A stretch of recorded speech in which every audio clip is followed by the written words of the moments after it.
Bonsoir. Je dis bonsoir parce qu'il est pratiquement 5 h du matin, j'ai ma petite bouillotte parce que je me caille. Vous le savez, il y a de ça à peu près une semaine est sorti le trailer de Spider-Man No Way Home, qui sera le troisième film avec comme acteur principal Tom Holland. Évidemment, Tom Holland n'est pas le seul acteur à avoir campé le rôle de Spider-Man. Avec lui, on compte 3 acteurs qui ont campé le rôle, les 2 autres s'agissant bien sûr de Tobey Maguire et Andrew Garfield. Dans cette vidéo, je vais vous donner mon top 7 des films de Spider-Man en live action. J'exclus le film Spider-Man New Generation parce que je ne sais pas tellement où le placer, c'est un peu différent des autres films. Donc je préfère le mettre de côté et me concentrer sur les films live. Parmi eux, il y a donc la trilogie de Sam Raimi avec Tobey Maguire, la duologie de Mark Webb avec Andrew Garfield, et bien sûr la duologie de John Watts avec Tom Holland. Par contre, demain, dans une autre vidéo consacrée à Spider-Man, je vous donnerai mon top 3 des Peter Parker Spider-Man que je préfère. Mais aujourd'hui, je vous propose mon top 7 des films de Spider-Man.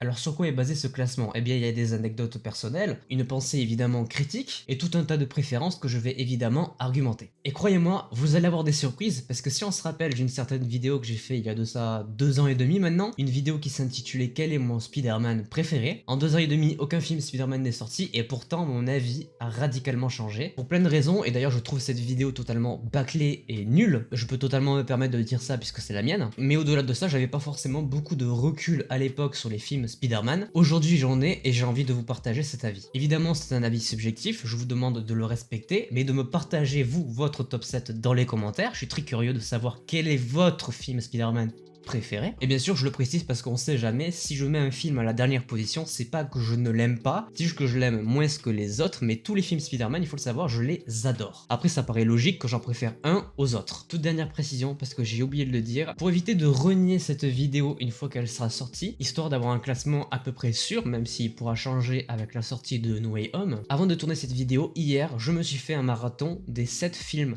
Spider-Man. Après ce marathon, j'ai pu me faire un avis qui est plutôt solide et surtout récent, ce qui n'était pas le cas en 2019. Enfin bref, j'ai expliqué un petit peu ce qui allait se passer dans cette vidéo, on peut y aller. Je vous propose de commencer par la 7ème position. En 7ème position, j'ai placé le film Spider-Man Homecoming. Est-ce que j'ai besoin de vous rappeler le dénouement de la vidéo de 2019? Je vous mets un extrait. Et mon Spider-Man préféré est donc Spider-Man Homecoming. Ce que j'estimais être mon Spider-Man préféré en 2019 est aujourd'hui le film Spider-Man que j'aime le moins. Comme quoi, je vous l'ai dit, vous allez être surpris. Pourquoi j'ai placé Spider-Man Homecoming en dernière position? En réalité, si j'ai nommé cette vidéo quel est mon film Spider-Man préféré, c'est pour faire un classement des films Spider-Man. Alors certes, le film porte le nom Spider-Man Homecoming, mais on va pas se mentir, et tout le monde sera à peu près d'accord avec ça, le film devrait plutôt s'appeler Iron Man 4. Parce que l'aura de Iron Man est beaucoup trop présente dans ce film. Attention, je trouve pas que ça soit quelque chose de mal, bien au contraire, je trouve que ça rajoute beaucoup de choses dans le MCU. Là, je donne juste mon avis sur un classement des films Spider-Man. Le contexte MCU ne rentre pas en compte. Et donc par principe, je trouve que la présence trop importante d'Iron Man dans le film gâche un petit peu l'exploitation du personnage de Spider-Man. Il y a plusieurs points aussi qui me dérangent un petit peu, même si je peux comprendre que les gens en ont marre de rabâcher la mort de l'oncle Ben. On n'a quand même aucune référence à son oncle dans ce film, et encore au-dessus de ça, même si je peux comprendre que ça fasse un peu chier les fans de le revoir encore une fois, découvrir comment Peter Parker s'est fait piquer par cette araignée et est devenu Spider-Man. Pareil que pour l'oncle Ben, dans cette saga, Sony a décidé de zapper ce chapitre. Personnellement, j'ai trouvé ça un petit peu dommage parce que ça me dérangeait pas de le redécouvrir encore une fois au cinéma. Après c'est dommage parce que je trouve que Tom Holland campe plutôt bien le personnage de Spider-Man, il apporte beaucoup de fraîcheur, d'humour qu'il n'y avait pas forcément avant. Après de mon point de vue, c'est mon ressenti, je trouve qu'il manque une partie un petit peu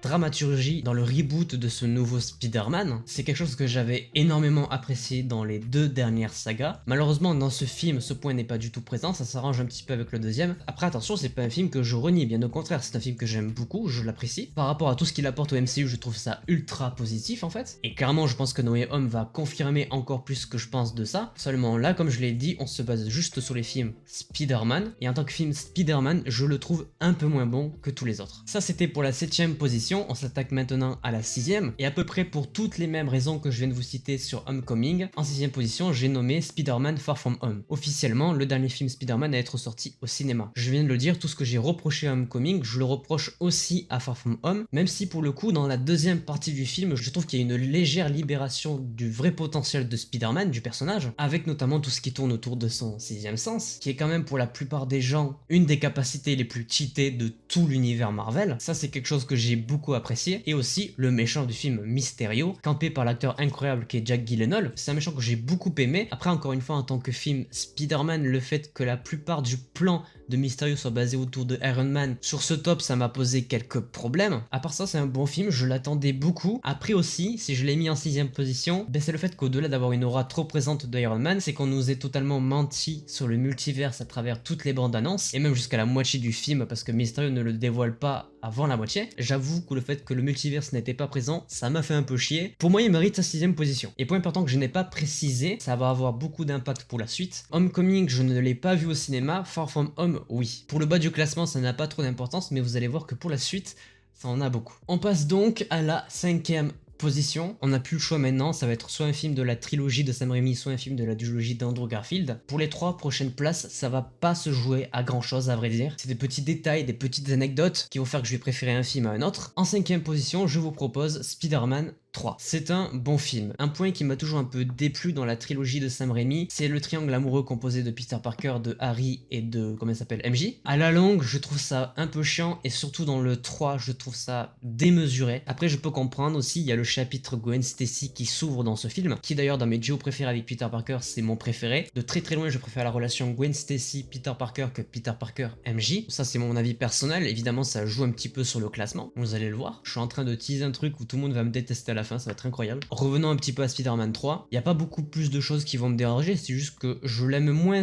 que les 2 premiers de la trilogie. Il y a pourtant beaucoup de scènes intéressantes, les combats sont épiques, il y a plusieurs méchants, et ça pour le coup c'était une des premières fois qu'on en voyait autant il me semble. En tout cas pour moi, au moment où je l'ai découvert c'était la première fois. Celui-là comme les 2 précédents de la trilogie, je ne les ai pas vus au cinéma, ou alors je ne m'en souviens pas. Pour moi le premier film Spider-Man que j'ai vu au cinéma, je vais vous en parler juste après, mais c'est pas Spider-Man 3 en tout cas. Et après le dernier point qui me fait quand même mettre Spider-Man à la 5ème position, c'est le Bouffon Vert Junior que je trouve pas terrible. Après, le problème, c'est vrai que tu passes juste après William Dafoe, donc c'est assez compliqué. J'ai un peu moins apprécié le Bouffon Vert, et comme je l'ai dit, vu qu'il y a ce triangle amoureux, ça m'a un petit peu fait chier. Mais c'est pas grave, ça reste un très bon film Spider-Man, juste qu'à un moment donné, il faut faire un classement, et j'ai des préférences qui sont vers d'autres films. Venons-en à ce premier film Spider-Man que j'ai vu au cinéma. Il est sorti en 2012, il n'est qu'en 4ème position, même s'il y a beaucoup de symbolique autour de ce film. En 4ème position, j'ai nommé The Amazing Spider-Man, premier du nom. Ah, ce film. Pour moi, c'est le tout premier film Spider-Man que j'ai vu au cinéma, probablement même le premier film Marvel. Peut-être que je dis des conneries que c'est pas le cas, sauf que je m'en souviens pas. Pour ça, il faudrait que j'aille demander à mon père, s'il faut, il m'a amené au cinéma bien plus tôt. Et en parlant de mon père, c'est aussi la première fois que j'allais voir un film au cinéma avec mon père. Peut-être que je me trompe aussi, je lui ai demandé. En tout cas, c'est ce dont je me rappelle. Il y a beaucoup de symbolique autour de ce film, même s'il n'est pas parfait. Avec du recul et beaucoup de visionnage, c'est un film que j'apprécie énormément, qui met en scène pour moi, sans spoil, le meilleur Spider-Man, ou peut-être pas, peut-être que je troll, on verra demain. En vrai de vrai, j'ai beaucoup apprécié ce film, je suis en surkiff du costume de Spider-Man. Pour moi, c'est le plus stylé avec l'Iron Spider de Tom Holland, mais en tant que costume de base, sans compter la nanotechnologie, pour moi, c'est le meilleur costume. En vrai, le seul vrai problème du film pour moi, c'est le méchant, que j'ai pas trouvé dingue, il m'a pas tant impacté, je le trouve pas tellement utile finalement. Après, évidemment, à voir ce qu'ils vont en faire dans No Way Home, puisqu'il est présent, on l'a vu dans le trailer, mais c'est vrai que dans ce film-là, bof. Mais mis à part ça, je vous l'ai dit, le film, je l'ai adoré, et pour toutes les symboliques qu'il y a autour, je suis obligé de le mettre en 4ème position minimum. Ok, il nous reste donc 3 films, Spider-Man 1, 2 et The Amazing Spider-Man 2. À la 3ème place, j'ai nommé Spider-Man 1. Le méchant est parfait. Spider-Man est parfait. La musique est parfaite. Le triangle amoureux me fait chier, mais c'est pas tellement grave. En vrai de vrai, pour un film Spider-Man de 2002, pour le premier, il est parfait. Le seul problème que j'ai avec ce film, et on peut pas tellement lui en vouloir, c'est que malheureusement, il est un petit peu mal vieilli, que ce soit au niveau des effets spéciaux, des costumes, etc. C'est pas grave, c'est pas la faute du film, c'est normal, on est dans les débuts des années 2000, la 3D n'est pas totalement maîtrisée à 100%. En termes de scénario, d'acteur, de musique, il est parfait. Donc on va le laisser tranquille. Il est sur son podium, c'est le premier Spider-Man, c'est le premier film de super-héros qui a retourné toute la Terre et qui a surtout inspiré tout ce qui est devenu Marvel par la suite. Quand même, il faut le dire, c'est le précurseur de tout ce que a accompli Marvel par la suite. Avant Spider-Man, il faut se dire, c'était pas dingue le cinéma Marvel. Donc rien que pour ça, évidemment, ce film mérite largement d'être à la 3ème position et je pourrais largement comprendre qu'il y en ait qui le mettent top 2 voire top 1. Bon, maintenant il nous reste plus que 2 films, Spider-Man 2 de la trilogie de Sam Raimi et The Amazing Spider-Man 2 de la duologie de Mark Waid. Je vais me faire détester, je le sais. Quand je vous annoncerai le top 2, vous allez logiquement comprendre qui est top 1. En 2ème position, Spider-Man 2. Je vous laisse un temps pour quitter la vidéo si vous avez envie de partir, de laisser un petit pouce rouge si ça vous déplaît. Je vous laisse quelques secondes, allez-y. Voilà, maintenant parlons un petit peu de Spider-Man 2. On établit ce qui doit être établi, meilleur méchant de tous les Spider-Man confondus qu'on a vu au cinéma, Dr Octopus. Alfred Molina, masterclass sur l'acting. On est sur un personnage qui est à la fois hyper attendrissant et qui te fait très peur très facilement. Rien que pour ça, masterclass, il faut un acteur de légende pour interpréter ce genre de personnage. Et j'en ai évidemment pas parlé avec Spider-Man 1, mais grosse masterclass aussi du réalisateur Sam Raimi avec son côté horreur qu'il ajoute à cette trilogie de Spider-Man. Beaucoup de jumpscares et en termes de scènes d'horreur, évidemment celle qu'on retient le plus, c'est la scène de l'hôpital avec Dr Octopus qui se réveille dans son petit coma. Une scène d'horreur manga, mais c'est impressionnant. La mise en scène, la lumière, le cadrage, c'est parfait. Une de mes scènes préférées du film, mais évidemment, et même si pour la même raison que Spider-Man 1, je trouve que c'est un peu mal vieilli, la scène du train, qui est pour beaucoup de fans de Spider-Man la meilleure scène de tous les temps, tous Spider-Man confondus. Je sais pas si c'est ma scène préférée de tous les temps, mais elle en fait partie en tout cas, je suis bien d'accord avec les gens. Elle est incroyable cette scène, mais pourtant, je ne le mets pas en première position. Pourtant, franchement, il y a de quoi, parce que le méchant est parfait. J'adore ce qui se passe autour de sa rédemption, autour du personnage de Spider-Man qui révèle son identité à la fois à MJ et au Dr Octopus. Mais officiellement, subjectivement, je l'ai moins aimé que celui qui se hisse à la première position, The Amazing Spider-Man 2. Et alors là, les gens vont pas comprendre pourquoi je mets ce film tout en haut du classement. Mais je vais vous dire, c'est très simple. Premièrement, c'est le Spider-Man le plus fidèle aux comics. C'est un non-débat, c'est vrai, c'est le personnage le plus fidèle des comics. Pour moi, c'est un point très important quand j'ai découvert cette nouvelle saga avec Andrew Garfield. En parlant d'Andrew Garfield, justement, je trouve qu'il campe à merveille le personnage de Spider-Man. Et comme il est fidèle aux comics, on est sur un personnage qui est à la fois drôle et sérieux. Ce qui est quelque chose que j'ai énormément apprécié et que j'apprécie encore à chaque fois que je le revois. Autre point que j'ai adoré, je vous l'ai dit, le duo Peter Parker-Gwen Stacy, qui est mon duo préféré dans les relations de Peter Parker, campé par deux acteurs que j'apprécie énormément aujourd'hui, Andrew Garfield et Emma Stone. Donc forcément pour moi ce sont des points en plus, puisque au-delà d'apprécier la relation des deux personnages, j'adore les acteurs qui les interprètent, mais pour moi le point le plus important qui fait que je mets ce film en top 1, c'est finalement toute la dramaturgie qui n'était pas du tout présente dans les deux autres sagas. On est quand même sur la seule mort d'un personnage féminin qui aime Peter Parker dans un film Spider-Man. Et aujourd'hui, The Amazing Spider-Man 2, c'est le seul film Spider-Man qui me fait encore chialer. La mort de Gwen Stacy, je ne m'en remettrai